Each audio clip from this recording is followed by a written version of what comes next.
پاکستان میں ماحولیاتی اور زرعی ایمرجنسی لگانے کا اعلان کر دیا ہے۔ یہ ایک حقیقت ہے کہ ہم راتوں رات موسمیاتی تبدیلی سے نہیں نمٹ سکتے۔ بہت بڑے چیلنجز ہیں۔ پاکستان میں حالیہ سیلاب نے زراعت کے شعبے کو بری طرح متاثر کیا ہے۔ پاکستان کا زرعی شعبہ ملک کی معاشی ترقی کے لیے انتہائی اہم ہے اور جی ڈی پی میں اضافے کے لحاظ سے ہماری معیشت کے لیے ریڑھ کی ہڈی مانا جاتا ہے۔ موسمیاتی تبدیلی نے اس شعبے پر بہت منفی اثرات ڈالے ہیں۔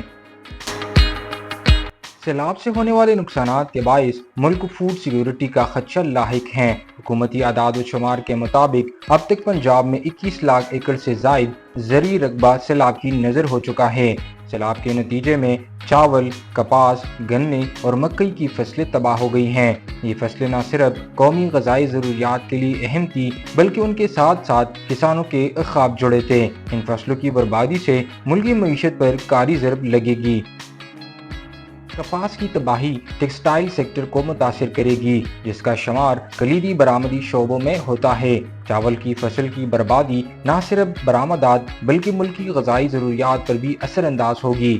سبزیوں کی تباہی کا مطلب ہے کہ اب ان کی قیمتوں میں ہوشربا اضافہ ہو جائے گا، جو عام آدمی کی پہنچ سے باہر ہو جائے گی۔ کسان پہلے ہی قرضوں کا ڈیزل اور بجلی کے بلوں کے بوجھ تلے دبے ہوئے ہیں۔ اب ان کے پاس نہ فصل رہی اور نہ مویشی۔ اب تک لاکھوں مویشی سیلاب کی نذر ہو چکے ہیں۔ یہ جانور کسانوں کی جمع پونجی تھی۔ سیلاب کی وجہ سے کسان کی زندگی اجڑ گئی ہے، جس سے ان کے ذہنی صحت پر سنگین اثرات بھی مرتب ہوں گے۔ عالمی تخمینوں کے مطابق معیشت کو 409 ارب روپے سے زیادہ کا نقصان پہنچ چکا ہے۔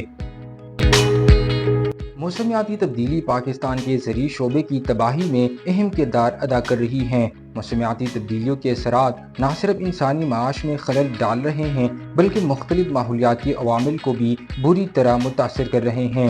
ایک اندازے کے مطابق 2050 تک پاکستان میں گندم اور چاول جیسی اہم فصلوں کی پیداوار 14.7% اور 20% تک کم ہو سکتی ہے۔ یہ ایک اہم مسئلہ ہے جس پر فوری توجہ دینے کی ضرورت ہے۔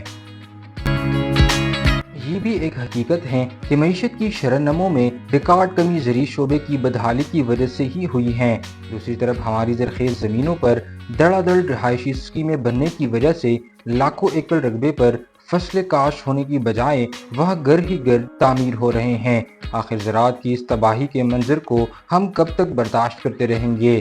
ہماری وفاقی صوبائی حکومتیں اور متعلقہ ادارے ہماری سونا اگلتی زرخیز زمینوں پر رہائشی اسکیموں کی یلغار کو روکنے کے لیے کب عملی اقدامات اور قانون سازی کریں گے؟ اگر زرعی اراضی کی بربادی کرنے والے رہائشی منصوبے اسی تیز رفتاری سے جاری رہیں تو یہ ہماری زراعت اور اراضی کو کھا جائیں گے۔ مختلف فصلوں، سبزیوں اور پھلوں کی فی ایکڑ پیداوار اس خطے کے ممالک سے یہ بھی ایک حقیقت ہے کہ ہمارے کسانوں کے فی ایکڑ پیداواری اخراجات بہت زیادہ ہیں جبکہ ان کے فی ایکڑ آمدن بہت کم ہے، جس سے زراعت کا ہمارا بنیادی ستون یعنی کسان بہت مالی مشکلات اور تنگدستی کا شکار ہیں۔ زراعت کو پاکستانی معیشت میں ریڑھ کی ہڈی سمجھا جاتا ہے۔ پاکستان کے بنیادی قدرتی وسائل قابل کار زمین اور پانی ہیں۔ زراعت پاکستان کی جی ڈی پی کا تقریباً 18.9% ہے اور تقریباً 42.3 افرادی قوت کو روزگار دیتی ہے۔ پاکستان کے زرعی شعبے کو پانی کی کمی، موسمیاتی تبدیلی اور غیر مؤثر آبپاشی جیسے چیلنجز کا سامنا ہے۔ ہمارے پاس ڈیم بنانے کے مواقع تھے لیکن ہم نے نہیں بنائے۔ آج نتیجہ یہ ہے کہ جب بارش ہوتی ہے تو پانی تباہی مچاتا ہے اور جب بارش نہیں ہوتی تو خشک سالی مارتی ہے۔ یہ ہماری مجرمانہ غفلت ہے۔ پاکستان ان 10 ممالک میں شامل ہیں جو موسمیاتی تبدیلیوں سے سب سے زیادہ متاثر ہیں۔ ہمارے ہاں بارشوں کا نظام بگڑ رہا ہے، گلیشیئرز تیزی سے پگھل رہے ہیں، ملک کے جنوبی علاقوں میں خشک سالی اور شمال میں لینڈ سلائیڈنگ زمین کو اجاڑ رہی ہے۔ اس موسمیاتی تباہی کے باوجود جنگلات کی کٹائی برابر جاری ہے۔ چھوٹے بڑے ڈیمز کی تعمیر پر عملی اقدامات شروع کیا جائے تاکہ بارش کا پانی تباہی نہیں بلکہ زندگی بنے۔ شجرکاری کو حقیقت بنایا جائے اور قومی ڈیزاسٹر مینجمنٹ کو جدید وسائل اور مکمل اختیارات دیے جائے۔ سیلاب سے متاثرہ کسانوں کے قرضے معاف کیے جائے۔ موسمیاتی تبدیلی سے پیدا ہونے والے چیلنجز ملک کی زرعی پیداواری صلاحیت اور مجموعی طور پر غذائی تحفظ کو مسلسل نقصان پہنچا رہے ہیں۔